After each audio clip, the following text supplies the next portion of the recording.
Kevin Holland is currently unranked, coming off of a loss, and somehow scored a main event fight against a top 6 ranked welterweight. Does that make sense to you? It doesn't make sense to me, and nobody is talking about it. But I thought about it a little bit, and I know why this is the case. Let's take it back to his middleweight career. He had 2 losses against ranked opponents, Derek Brunson and Marvin Vettori. After that, he had a no contest to Kyle Dawkins and then decides to move down to welterweight. He wins those first 2 fights at welterweight. The UFC sees a lot of promise in him at this weight division.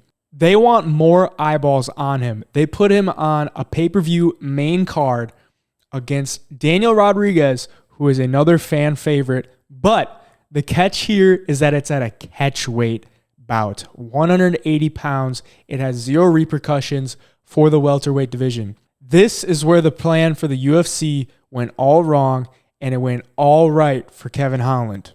Kevin Holland takes full advantage of getting these eyeballs on him, and he starts talking trash to Khamzat Chimaev, to Nate Diaz, and that leads to the big scuffle behind the scenes at the press conference. And then the next day, Khamzat Chimaev misses weight, and they're put in a very tough spot by asking Kevin Holland to fight Khamzat Chimaev. Now, not many people want to fight Khamzat Chimaev, and I can guarantee you they don't want to fight Khamzat Chimaev on 24 hours notice. The UFC basically has to say, Kevin Holland, name your price, and we can do this. What does Kevin Holland do?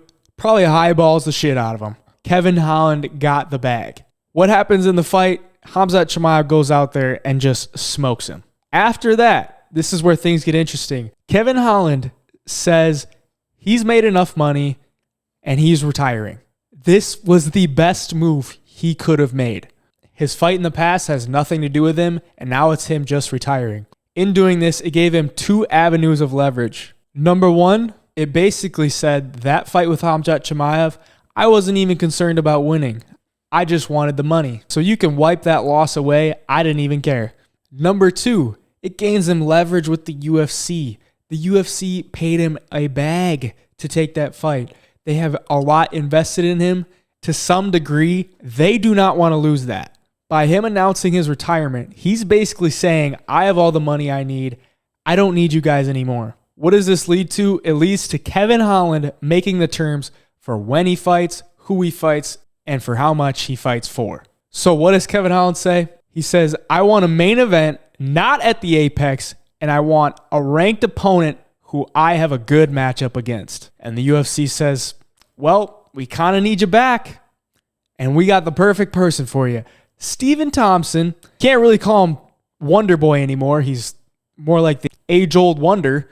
Yeah, he's actually ranked number 6, and we can put you in a slot for a stacked card on UFC Orlando main event for you. So Kevin Holland says, you know what? I think that's good enough. I'll take it. I'm not retired anymore. And that is how you go from being an unranked fighter coming off of a loss to headlining a main event against a top 6 ranked opponent. UFC fighters, learn from Kevin Holland, because this was a masterclass of chess work. That's it for today. Thank you for watching Hey Jive Picks. If you're new here, leave a subscription down below. Follow all the medias. Till then, Hey Jive Picks, we out.